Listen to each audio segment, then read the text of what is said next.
Quais jogadores saem e quais ficam no Flamengo para a temporada de 2021? No vídeo de hoje do canal do Nicola te trago essa resposta. Quero falar também sobre o Palmeiras, que goleou e se classificou para a próxima fase da Libertadores, mandando muito bem, mas o que chamou a atenção foi o Abel Ferreira, o técnico alviverde, assegurando que o Verón não pode ser vendido por um valor inferior àquele que o Santos faturou ou negociou quando transferiu o Neymar para o Barcelona. Para completar, preciso te contar sobre o Corinthians garfado no Castelão. Tem informações importantes sobre o Santos com um ótimo retrospecto na Libertadores da América. Tem um retrospecto ruim dos brasileiros contra argentinos em Libertadores. E para fechar, preciso te contar sobre o Cruzeiro, que conseguiu vencer o clássico, o primeiro clássico na temporada, vitória por 2-1 contra o América, com arbitragem bem polêmica.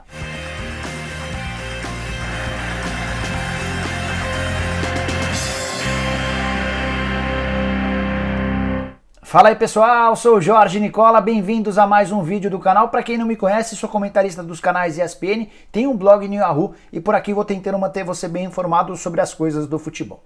Antes de te contar tudo que eu prometi agora há pouco, queria pedir para você deixar um like por aqui, se inscrever no canal. Para se inscrever é só apertar o botãozinho vermelho de inscreva-se. No fim do vídeo eu te conto como é que você vira membro do canal do Nicola, beleza? Bora começar o vídeo falando sobre a vitória do Cruzeiro por 2-1 contra o América no estádio Independência na noite dessa quarta-feira, em jogo válido pela Série B. Mais um bom resultado conquistado pelo Cruzeiro na condição de visitante. São 6 partidas sem derrota fora de casa no Campeonato Brasileiro, com 4 vitórias e 2 empates. Retrospecto do Cruzeiro precisa melhorar dentro de casa. Foi a primeira vez que o Cruzeiro conseguiu vencer um clássico na atual temporada. Até então havia tropeçado contra o Atlético e também contra o América. Vitória por 2-1 com gol de pênalti do Rafael Sobis. O Manuel fez o gol do 2-0 e aí no finalzinho o Anderson Jesus descontou para o América, mas precisamos deixar bem claro que o gol do Cruzeiro de pênalti, marcado pelo Sobis, foi num pênalti absolutamente inexistente, escandaloso. Não há árbitro de vídeo na Série B.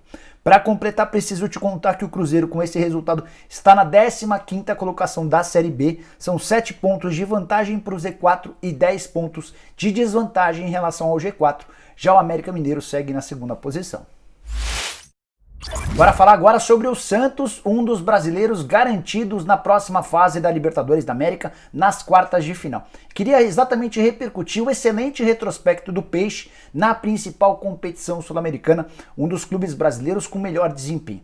E nem me refiro a isso somente pelos 3 títulos. Sim, o Santos tem 3 títulos da Libertadores da América. Eu quero falar até das temporadas em que o Santos não conquista títulos. Com essa classificação na atual temporada para as quartas de final, ele manteve um retrospecto bem interessante. Santos já participou 15 vezes da Libertadores da América, em apenas uma não conseguiu chegar à fase de mata-mata, foi no ano de 1984, quando ainda caiu na fase de grupos. Teve também uma única participação em que o Santos foi eliminado nas oitavas, na temporada de 2018. Daí em diante, nas outras 13 participações, o Santos chegou no mínimo às quartas de final, fase que o Peixe disputa provavelmente contra o Grêmio. A gente vai conhecer o adversário do Santos nessa quinta-feira, mas tudo indica que será o Grêmio, que venceu o Guarani por 2-0, o jogo no Paraguai. Nessa quinta-feira ocorre a partida da volta em Porto Alegre.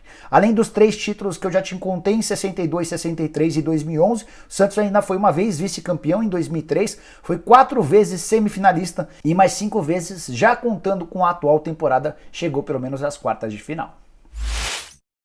Já que falei sobre a Libertadores da América, tem um número nada positivo para os brasileiros. Até agora, na fase de mata-mata da Libertadores dessa temporada, são 3 confrontos argentinos contra brasileiros. 2 argentinos já eliminaram os brasileiros, falta apenas um, mas ao que tudo indica, teremos um 3-0 a favor dos hermanos. Nenhum brasileiro conseguindo eliminar argentinos. Bora falar sobre os 2 confrontos já definidos, a classificação do Racing contra o Flamengo e a classificação do River Plate diante do Atlético Paranaense. Nessa quarta-feira, Internacional e Boca fizeram a primeira partida.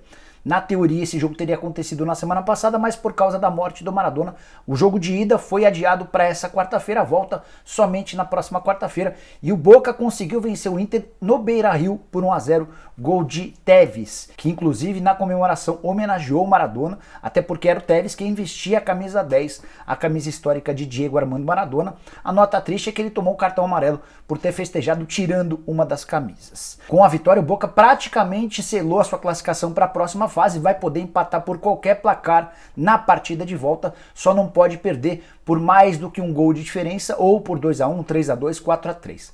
Mas a julgar pelo atual momento do Internacional, especialmente depois da chegada do Abel Braga, é bem difícil imaginar uma reversão desse placar. O Abel Braga tem uma vitória, um empate e 4 derrotas em 6 jogos à frente do Internacional. E essa única vitória de nada valeu foi a vitória na Copa do Brasil contra o América, que levou a decisão para os pênaltis, mas o Inter acabou sendo eliminado.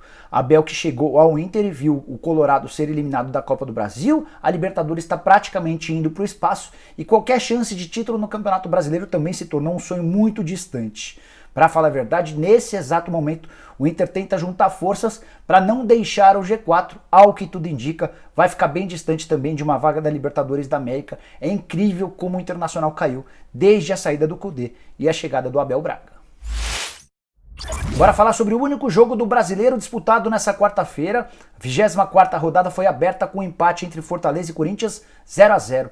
Jogo transmitido pela Globo, foi a fórmula que a Globo encontrou para manter a quarta-feira com algum jogo para ser transmitido para todo o país. Jogo que não foi bom, tá? Para falar a verdade, jogo que foi ruim. Fortaleza até foi melhor do que o Corinthians, mas a arbitragem teve um papel muito desastroso, em especial contra o Corinthians. Aos 12 do segundo tempo, o Gabriel sofreu um pênalti dentro da área, o Felipe não toca na bola, só acerta o volante do Corinthians, o árbitro de vídeo não chama o árbitro em campo, que ignora essa penalidade máxima. Um pouquinho mais pra frente, aos 35 também da etapa final, o Jô é expulso, uma expulsão que pareceu muito rigorosa. Aí o torcedor do Fortaleza pode lembrar que o Fortaleza também teve um jogador expulso de forma bizonha, o Bruno Melo. Mas foi no último lance da partida, o juiz viu uma agressão do Bruno Melo que não aconteceu e acabou errando também contra o Fortaleza. Mas levando em consideração o pênalti não marcado e a expulsão do Jô, dá para dizer que o Corinthians teve mais uma vez enorme prejuízo com a arbitragem. É bem verdade que não jogou bem e talvez se fosse para fazer valer pelas chances criadas, Fortaleza até merecesse melhor sorte. O Cássio, o goleiro do Corinthians, foi o melhor homem em campo. Só para completar, vale a lembrança de que com o empate, Fortaleza e Corinthians foram para 30 pontos, seguem juntos, o Fortaleza em nono, o Corinthians em 10º. O time cearense leva vantagem nos critérios de desempate. Corinthians só volta a campo daqui a 11 dias e enfrenta o São Paulo. A curiosidade é que enquanto o Corinthians tem todo esse tempo para se recuperar e se preparar, o São Paulo faz 3 jogos daqui até o confronto contra o Corinthians. Bora falar sobre o Palmeiras, classificado para as quartas de final da Libertadores. Também quero te contar que história é essa de que o Gabriel Veron tem de valer a mesma coisa do Neymar. Daqui a pouco falo sobre esse assunto. Primeiro quero contar sobre a vitória por 5-0 do Palmeiras contra o Delfim, placar agregado de 8-1, até porque o Palmeiras já havia vencido a partida de ida por 3-1 no Equador. Os 5-0 dessa quarta-feira no Allianz Parque foram construídos com gols de Patrick de Paula, que saiu machucado ainda no primeiro tempo. Teve gol também do Veron, o Veron marcou 2 vezes, o William Bigode marcou e o Danilo no finalzinho da partida deu números finais, garantindo o 5-0. Palmeiras com enorme intensidade, jogando muito bem, buscando gols e tendo os meninos da base como protagonistas. 4 dos 5 gols de atletas formados nas categorias de base. Excelente trabalho de João Paulo Sampaio, o gerente da base palmeirense. O Veron, além dos 2 gols, ainda deu uma assistência e foi o grande nome da vitória palmeirense, que rendeu enormes elogios do técnico Abel Ferreira. Separei uma das frases que o Abel disse na entrevista pós-jogo, abre aspas. É impossível o Palmeiras vender esse menino, o Gabriel Veron, por menos do que o Neymar foi vendido, fecha aspas. E o Abel se referindo à transferência do Neymar em 2013 do Santos para o Barcelona. Até fui pesquisar para não falar besteira. A primeira informação que veio foi de que esse martelo foi batido por 57 milhões de euros. O Santos teria ficado com 17 milhões de euros e o pai do Neymar com 40 milhões de euros. Algum tempo depois surgiu a informação de que o Barcelona desembolsou 86 milhões de euros para contratar o Neymar e o Santos continuou apenas com 17 milhões de euros, todo o restante para os pais ou para o pai do Neymar, algo que inclusive gerou um processo do Santos contra o Barcelona e contra o pai do jogador. Quanto equivalem esses 86 milhões de euros hoje? 543 milhões de reais. É óbvio que o Abel Ferreira sabe que o Veron não vai ser vendido por esse valor. Esse valor poderia ser praticado se o Gabriel Veron já estivesse na Europa fazendo enorme sucesso, não é o caso para um atleta que atua no futebol brasileiro. Mas foi uma forma que o Abel Ferreira encontrou de valorizar um jogador seu. E ele é mestre nisso, tem feito isso com vários atletas. Por exemplo, já conseguiu recuperar dentro e fora de campo com esse tipo de elogio o Patrick de Paula, o Gustavo Scarpa, o Felipe Melo, entre vários outros jogadores. É o Abel mexendo com a cabeça dos atletas e mostrando que valoriza demais aqueles que estão com ele. Quanto será que valeria o Gabriel Veron hoje? Atleta de apenas 18 anos de idade, completou agora no mês de setembro, já tem 26 jogos e 8 gols na atual temporada. Eu imagino que ele possa valer no melhor dos mundos algo parecido ao que o Real Madrid desembolsou para contratar o Vinícius Júnior e o Rodrigo, cerca de 45 milhões de euros, com a lembrança de que os dois foram comprados pelo Real Madrid mais novos do que o Gabriel Veron, ambos ainda não tinham completado 18 anos de idade. Para arrematar, quero te contar que o Gabriel Veron tem 60% dos direitos econômicos presos ao Palmeiras, ou seja, o Verdão vai precisar esticar ao máximo essa proposta para conseguir ficar com um valor legal. Isso é óbvio quando for vendê-lo. Por último, mas não menos importante, quero te contar também sobre Miguel Ángel Ramírez, técnico espanhol do Independiente del Valle, que algumas semanas atrás esnobou o Palmeiras. Você lembra disso? Pois saiba que Miguel Ángel Ramírez foi eliminado nesta quarta-feira da Libertadores da América. O seu Independiente del Valle havia empatado em 0-0 com o Nacional no jogo de ida, novo empate em 0-0 e derrota nos pênaltis por 4-2. Sim, Miguel Ángel Ramírez está eliminado da Libertadores da América. E o Palmeiras não deixou barato, usou suas redes sociais para tirar um sarrinho do técnico espanhol, escrevendo o seguinte, abre aspas: "Nessa vida tudo passa, exceto os eliminados", fecha aspas. Para arrematar de vez sobre o Palmeiras, o adversário da próxima fase nas quartas de final é o Libertad, que venceu fora de casa o Jorge Wilstermann. O time paraguaio venceu 2 vezes, 3-1 em casa e 2-0 fora. Confronto das quartas de final entre Palmeiras e Libertad. O Palmeiras e o Libertad seguraram 8 milhões de reais de prêmios pagos pela Conmebol por chegarem a essa fase. Bora fechar o vídeo falando sobre o Flamengo com mudanças para a temporada de 2021. Quero tentar te ajudar a entender quais os impactos das eliminações recentes na Copa do Brasil e da Libertadores da América em relação ao planejamento do elenco para 2021. Quero te contar que antes de gravar esse vídeo, exatamente à 00:03, estava teclando, conversando via WhatsApp com o Marcos Braz para te contar sobre as novidades. Perguntei para o Braz se o Pedro será comprado pelo Flamengo mesmo depois da perda desses 50 milhões de reais e do enorme prejuízo com as quedas na Copa do Brasil e na Libertadores da América, e a resposta do Marcos Braz foi de que o Flamengo vai sim efetuar a compra do Pedro.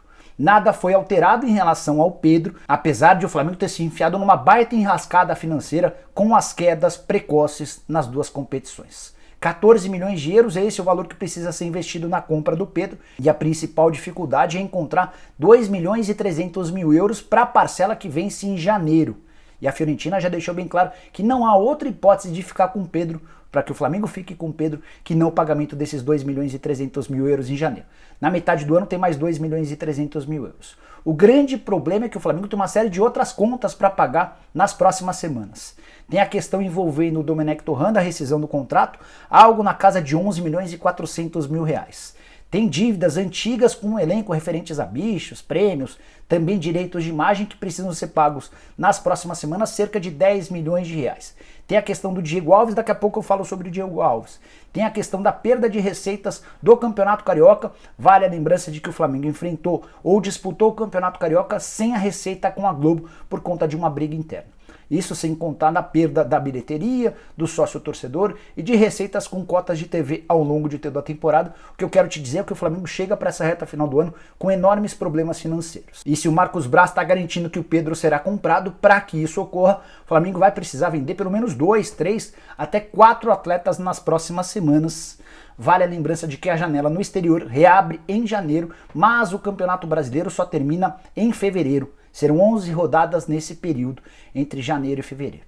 Se o Pedro fica, de acordo com o Marcos Braz, o Diego Alves dificilmente terá sua permanência garantida para a próxima temporada. O contrato termina em 31 de dezembro e a renovação do contrato ficou extremamente complicada, especialmente depois das 2 eliminações. O departamento financeiro do Fla já era contrário, existem outras pressões internas, especialmente do BAP, contra a renovação do contrato do Diego Alves, porque entende-se que ele ganha muito, ele ganha na casa dos 700 mil reais por mês, e o Marcos Braz e o Bruno Spindel chegaram a um acordo com ele para pagamento de 800 mil reais mensais. O BAP e o pessoal do departamento financeiro / administrativo vetaram esse valor de 800 mil reais.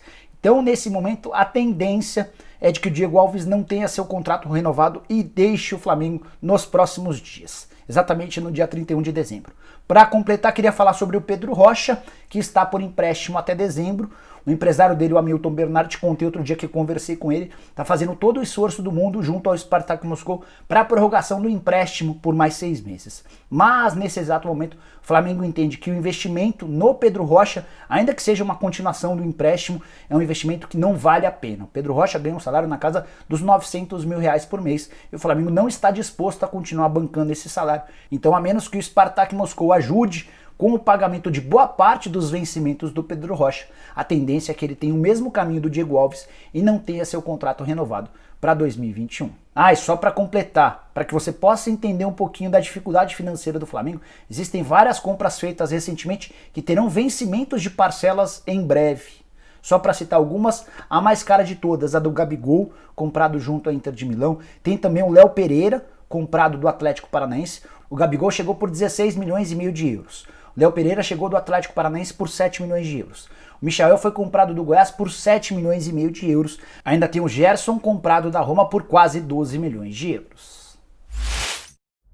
Bom, pessoal, eram todas essas as informações que eu tinha para dividir com vocês no vídeo de hoje do canal do Nicola. Espero que vocês tenham curtido o vídeo e deixem um like por aqui. Quem ainda não se inscreveu no canal do Nicola, resolve esse problema agora mesmo. Só apertar esse botãozinho vermelho de inscreva-se. Aproveita e aperta o sininho para receber notificações toda vez que eu fizer vídeo novo ou live. Para fechar, queria pedir para você virar membro do canal do Nicola. Aqui embaixo tem um link. Você clica lá, escolhe um dos 5 planos e passa a ter direito a uma série de vantagens bem legais. Combinado? Nos vemos de tarde com mais informações. Até lá, tchau, tchau!